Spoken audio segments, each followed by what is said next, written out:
I was born in Liverpool, England, then moved to Nigeria and returned to England as a teenager. I was always aware of and excited by the opportunity that I had to live and study in 2 continents. But I often felt something was missing. I wanted to experience the American education system ever since the first time I watched Grease. So you can imagine my excitement when I applied and got accepted to pursue my PhD at the Institute of Higher Education right here at UGA. Finally, I thought, I'd meet my Danny Zuko. And then I got onto campus, and as I began to settle in, I started experiencing things I'd never felt before. I felt othered and diminished, but I couldn't work out why. Could it be me? Was I having difficulty settling into a new country? I didn't think so. I'd spent more of my time in foreign countries than at home. So I decided, as a PhD student, maybe it was time I did research to better understand how I was feeling.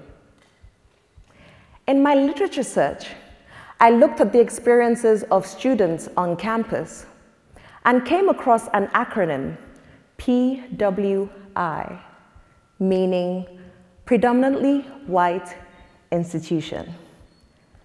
PWI? I was flabbergasted. There's such a thing? Apparently. And HBCU, meaning historically black colleges and universities. So I'm a female minority student of color at a predominantly white institution. And then it dawned on me, the reason why I was feeling uneasy. It was the effect that the labels that are used to categorize and separate us was having on me. In England, I was black and female. In Nigeria, I belonged to one tribe out of over 365, but it wasn't being brought up every day. But here, the labels such as minority, African American, Hispanic American, Asian American, all suggest that there's one main American and the rest are outliers to be endured. So these labels were having an effect of making me feel boxed in. Now, if the goal is inclusivity, then how do we achieve inclusion by using excluding labels? Now, are all labels bad? Of course not. I happen to work at a program right here on campus with an awesome label, the Honors Program.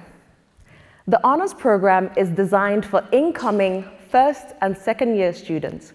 These are students with high SAT scores, fantastic grades.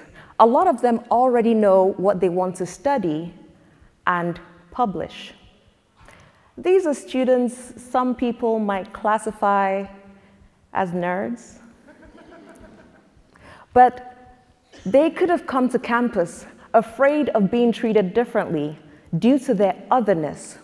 And in response, we could have set up a nerd student support group. But we didn't. We rebranded and recategorized them, and we called them honors, making it aspirational. So aspirational that I want to go all the way back to being a first-year student so that I could apply to be part of the honors program. That's a label done right. And then I looked at the diversity program. And there's a scholarship for minority students called the Diversity Scholarship. That didn't feel quite as aspirational. And I thought, I wouldn't want to apply for this, but even if I did and got awarded, I wouldn't announce it on my resume or on the signature line of my email Because in my opinion, what it tells people who've never even met me is that I'm Black and I'm poor. And this is not the way that I see myself. It's certainly not how I want others to see me. But this is not an isolated issue. Harvard University conducted a study about their diversity program.